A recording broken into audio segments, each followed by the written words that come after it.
اس کے بعد سورہ حجرات ہے. حجرات اس کو کہا جاتا ہے حجرہ، جیسے ہم کمرے کو کہتے ہیں. جی تو اس میں کئی آداب کا ذکر ہے. پہلی تو یہ ہے کہ یا ایھا الذین آمنوا لا تقدموا بین یدی اللہ ورسولہ، اللہ اور رسول سے آگے نہیں بڑھو، اللہ اور رسول کے پیچھے رہو اور ان کی مانو.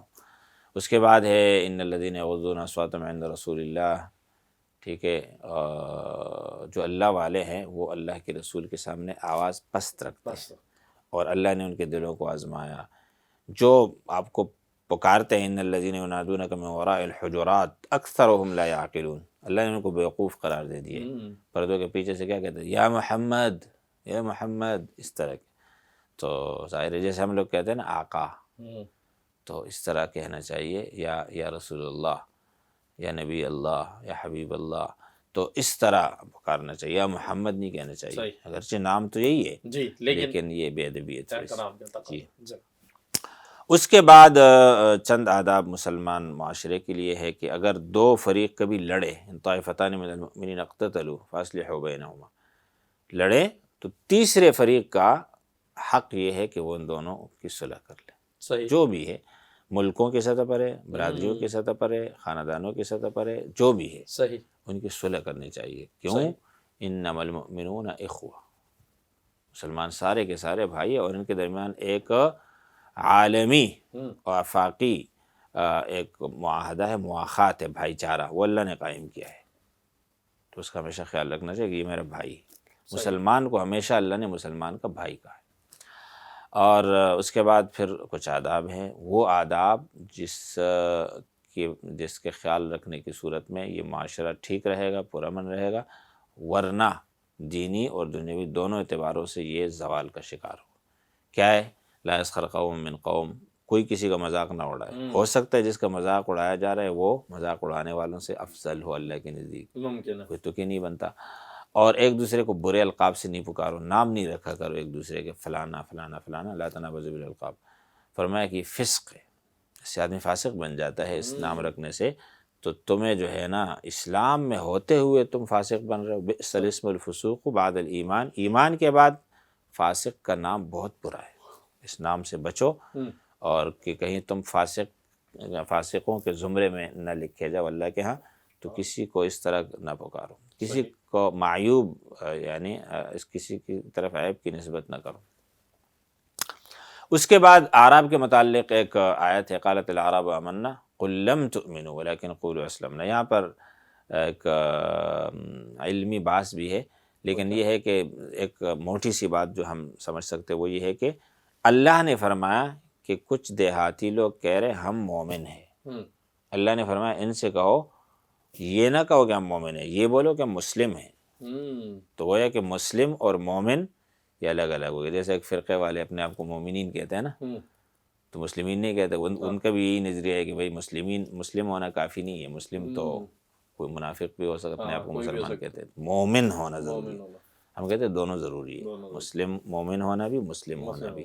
لیکن بعض دفعہ ایسا ہوتا ہے کہ حقیقی مومن نہیں ہوتے، منافق ہوتے ہیں عقیدے کے اعتبار سے، اور ظاہری مسلم ہوتا ہے. تو یہ وہ تھے. تو اللہ نے فرمایا مسلم ہونے کا دعویٰ کر سکتے ہو، مومن نہیں ہو.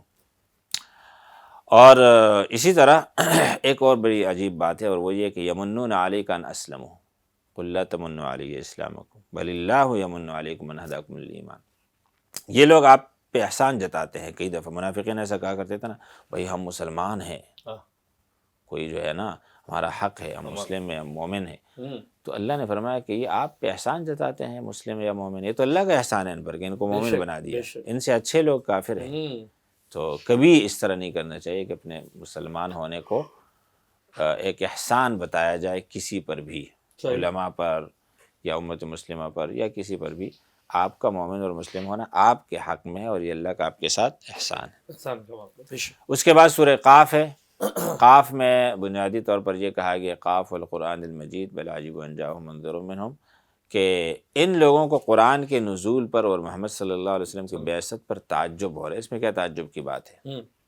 اور آخرت دوبارہ زندہ ہونے پر بھی ان کو اشکال ہے کہ یہ کیسے ہوگا. اس میں کوئی تعجب کی بات نہیں ہے، بے شمار دلائل سے یہ ثابت ہے. اور یہی مضامین جنت اور جہنم کا بھی اس میں تذکرہ ہے. آخر میں اللہ تعالیٰ فرماتے فذکر بالقرآن من یخاف وعید، آپ قرآن کے ذریعے لوگوں کو نصیحت کریں۔ یہ ایک بڑا مسلمانوں کے سامنے ایک بہت عظیم ہدایت بھی ہے کہ آپ جب بھی اصلاح کا کام کرتے ہیں نا، واعظ و نصیحت کا کام کرتے ہیں، تو اس میں قرآن کو اس کا ذریعہ اور وسیلہ بنائیں۔ کئی دفعہ مسلمانوں میں یہ خرابی آ جاتی ہے کہ وہ بزرگوں کے اقوال اور قصے اور کہانیاں وہیں سے بات شروع ہوتی ہے اور وہیں پہ ختم ہو جاتی ہے۔ تو بھائی قرآن کہاں ہے؟ کہاں ہے؟ صحیح بات۔ تمہارے واعظ و نصیحت، تمہارے خطبوں، تمہارے بیانات میں اصل قرآن ہے۔ قرآن میں جو تذکیر اور نصیحت ہے نا، وہ کسی چیز میں نہیں۔ آپ صرف قرآن کی آیتیں پڑھ کے ان کا ترجمہ بھی کر لیں تو بات دل پہ، اس لیے کہ وہ اللہ کا کلام ہے نا، ایسا ہی ہے۔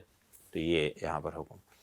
اس کے بعد سورہ زاریات، والذاریات ذروا فالحاملات وقرا فالجاریات یسرا فالمقسمات امرا انما توعدون لصادق وان الدین لواقع۔ یہاں اللہ تعالیٰ نے قسمیں کھائی ہے، فرشتوں کی قسمیں جو ایسے ہیں، جو ایسے ہیں، جو ایسے ہیں، اور پھر فرمایا کہ ان کی قسم انما توعدون لصادق، جو وعدہ تم سے کیا گیا ہے۔ متی ھذا الوعد، مشرکین کہا کرتے تھے نا، یہ جو قیامت برپا ہونے کا وعدہ ہے وہ کب پورا ہوگا؟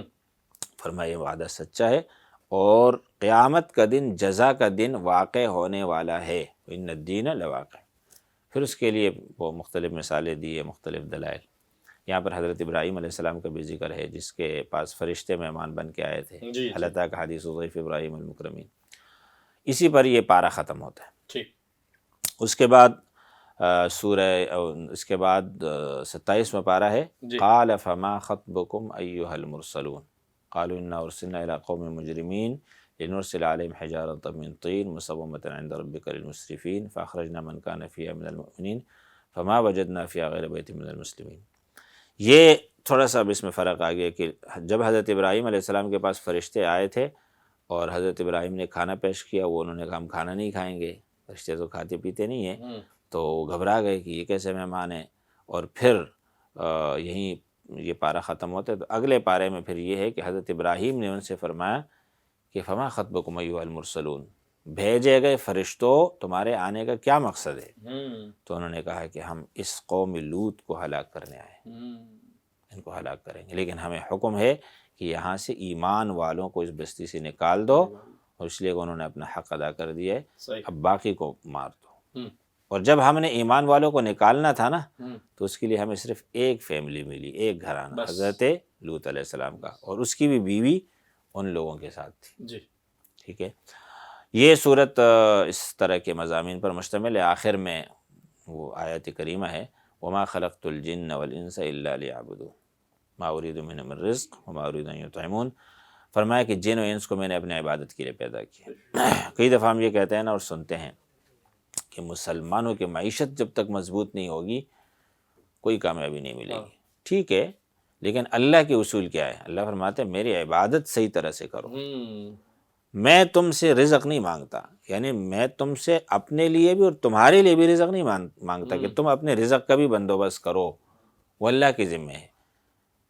لیکن اگر تم اللہ کے بنو گے نا، پھر رزق کی فراوانی ہوگی، اللہ راستے نکالیں گے، اسباب کرو گے، پھر بھی تم ہاتھ پاؤں مارو گے اور ادھر ادھر نقل و حرکت تو کرو گے، لیکن راستے کھلتے جائیں گے۔ ابھی تو راستے بند ہیں نا، محنتیں بہت ہو رہی ہے، لیکن اللہ تعالیٰ نے روکا ہوا ہے کہ بھائی تم میرے نہیں بنتے ہو تو پٹو گے ان کے ہاتھوں۔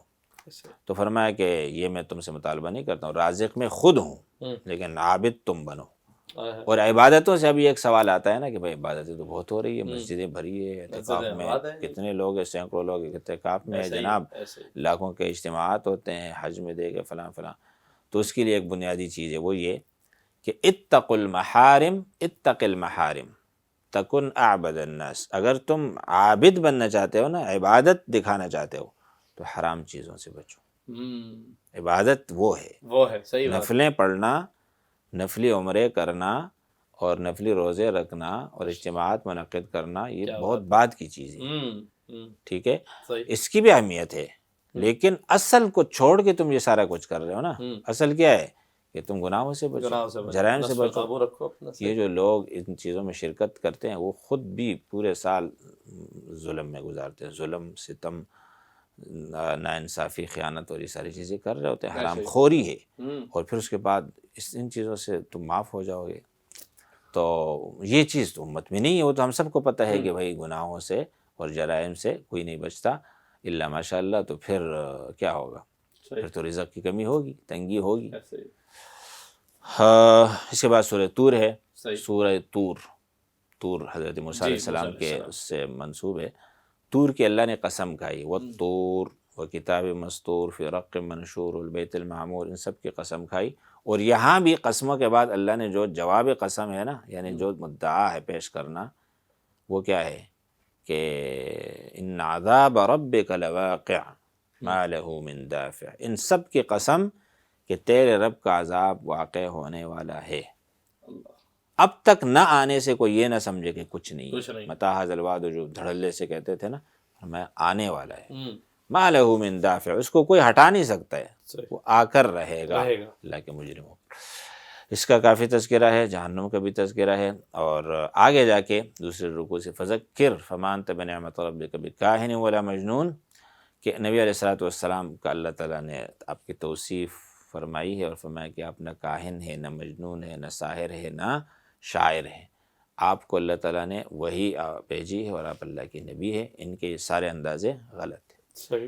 سورت کے آخر میں فاصبر لحکم ربک فإنک بأعیننا وسبح بحمد ربک حین تقوم ومن اللیل فسبح وادبار النجوم، صبر کیجئے، اللہ تعالیٰ کے احکامات کو مضبوطی سے تھامیں، اور آپ ہماری آنکھوں کے سامنے ہیں، فإنک بأعیننا، ہم ایک ایک چیز دیکھ رہے ہیں۔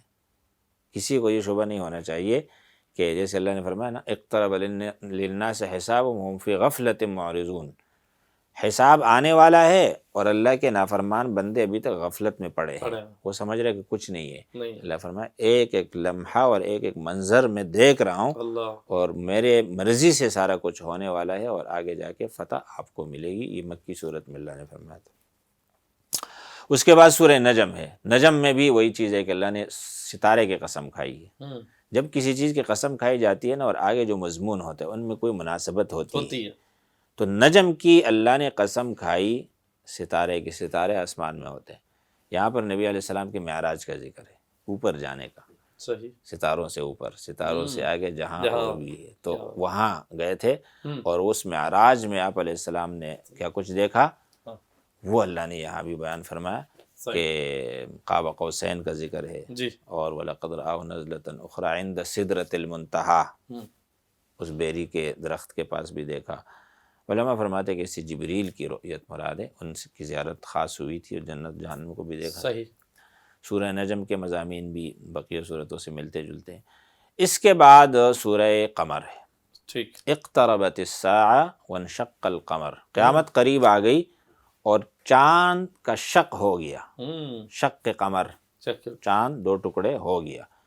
بہت سارے لوگ اس کا بھی انکار کرتے ہیں، لیکن یہ ہے کہ یہ ہو چکا ہے ہمارے عقائد کے مطابق اور قرآن اور حدیث کے مطابق، اور ظاہر ہے کہ اس وقت کے لوگوں نے بھی دیکھا تھا۔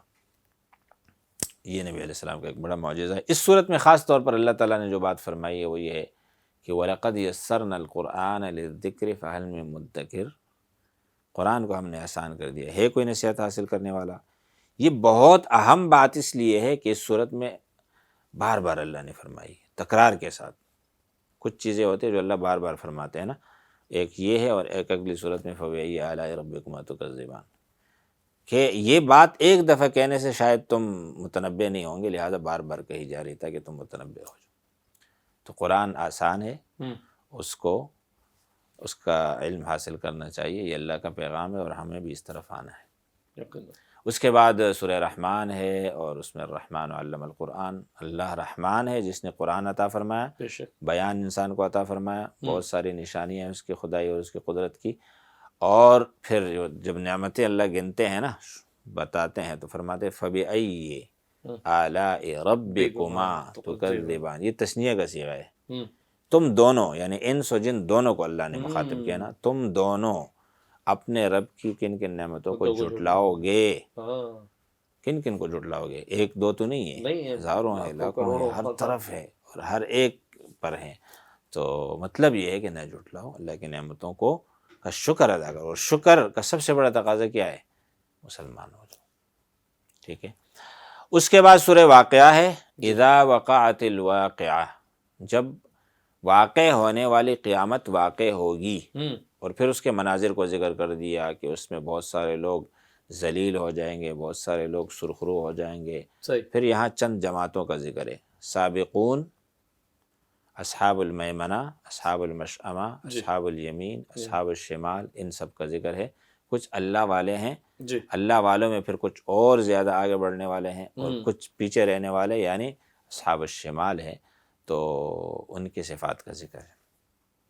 آگے جا کے قرآن کریم کا بھی ذکر ہے کہ انہ لقرآن کریم فی کتاب مکنون لا یمسہ الا المطہرون تنزیل من رب العالمین، ایک باعزت کتاب ہے، اللہ کی طرف سے آئی ہے، اس کو پاک فرشتے ہی ہاتھ لگاتے ہیں، اور ان کے ہاتھوں یہ قرآن کریم نازل ہوا ہے، بِأَيْدِي سَفَرَةٍ كِرَامٍ بَرَرَةٍ، سورہ عبس میں اس کے لیے یہ الفاظ آئے ہیں، اور فی صحف مطہرہ، پاکیزہ صحیفوں میں۔ یہ قرآن کریم کا تذکرہ ہے۔ اور اس کے بعد آخری صورت ہے سورہ حدید۔ حدید عربی زبان میں کہتے ہیں، جیسے گلشن حدید ہے نا، جی جی کہ لوہے کو، اسٹیل مل والوں کے لیے وہ جگہ بنی۔ اچھا، حدید لوہے سے ہے، جی۔ صحیح۔ تو وَأَنزَلْنَا الْحَدِيدَ، اللہ نے یہاں یہ بھی بیان فرما دیا، میں نے لوہا اتارا ہے، لوہے ہی پہ تو ہمارا یہ نظام چل رہا ہے جی جی کہ جی بھائی لوہے سے ہی ساری چیزیں بنتی ہے، جہاز اور گاڑی اور ایسا ہی پتہ ہے۔ نہیں کیا کچھ۔ تو لوہے کی نعمت اللہ تعالیٰ نے تمہیں عطا فرمائی ہے، اللہ، فیہ بأس شدید، اس میں ایک سخت طاقت بھی ہے۔ جی جو ہمارے پاس طاقت ہے نا، ٹینک ہے، رائفل ہے، بندوق وغیرہ، زرہ، خود، جس میں ہمارا بچاؤ بھی ہے اور دشمن سے کو مارنا بھی ہے، یہ طاقت لوہے میں ہے، یہ اللہ نے عطا فرمایا۔ ایسا ہی۔ ایک ایسی چیز، ایک ایسی مخلوق۔ ومنافع للناس، بہت سارے منافع، جیسے میں نے عرض کیا نا کہ ہر دوسری تیسری چیز کو دیکھو تو لوہے سے بنی ہوئی ہے، جیسے ہم وہ مشین کے نیچے سے گزرتے ہیں آواز آتی ہے نا، مطلب ہر آدمی کے پاس کہیں نہ کہیں لوہا ہے، یا گھڑی میں ہے، یا موبائل میں ہے، یا چابی میں ہے، لوہا موجود ہے وہ۔ جی۔ تو یہ حدید والی صورت ہے، اللہ تعالیٰ نے حدید کا خاص طور پر ذکر کیا۔ اور یہاں جو ایک خاص آیت ہے وہ یہ ہے کہ هو الذی ينزل علی عبدہ آیات بینات لیخرجکم من الظلمات الی النور، کہ اللہ تعالیٰ نے اپنے بندے پر قرآن نازل کیا تاکہ تمہیں اندھیروں سے نکالے، صحیح، اور روشنی کی طرف روشنی کی طرف لیا۔ اس پیغام کو سمجھنے کی ضرورت ہے۔ بے شک۔ ہم جن اندھیروں میں پڑے ہوئے ہیں نا، ہے۔ ابھی میں ایک قول سن رہا تھا کہیں، پڑھ رہا تھا کہ کہہ رہے ہیں کہ بھائی مسجدیں وہ تفریح کے لیے ہے، کیا کہتے ہیں، بادشاہی مسجد اور فیصل مسجد لوگ تفریح کے لیے جاتے ہیں اور عجیبہ حرکتیں کرتے ہیں، اور دین کے لیے جو ہے نا داتا گنج بخش، وہ بھی بے پردگی بھی بہت ہوتی ہے۔ جی، داتا گنج بخش کا مزار وہ دین کے لیے، وہ مزاروں سے دین اور مسجدوں میں تفریح، الٹا ہو گیا نا۔ الٹا ہو گیا۔ تو جناب ضرورت اس بات کی کہ قرآن کو چومنا یہ بات کی بات ہے، ٹھیک ہے، احترام، قرآن کو برکت کے لیے گھر میں رکھنا، جھاڑ پھونک، پلانا، کھلانا، یہ بات کی چیز ہے، قرآن پہ عمل کرنا ہے، یہ ہمیں اندھیروں سے نکالے گا، ہمارے مسائل کا حل قرآن ہے۔ ایسا ہی، یہ بھی صورت کا پیغام ہے، باقی صورتوں کا بھی ہے۔ تو اس طرح یہ مضامین ہیں اس کے۔ یہ 2 پارے الحمدللہ ہمارے یہاں مکمل ہوتے ہیں۔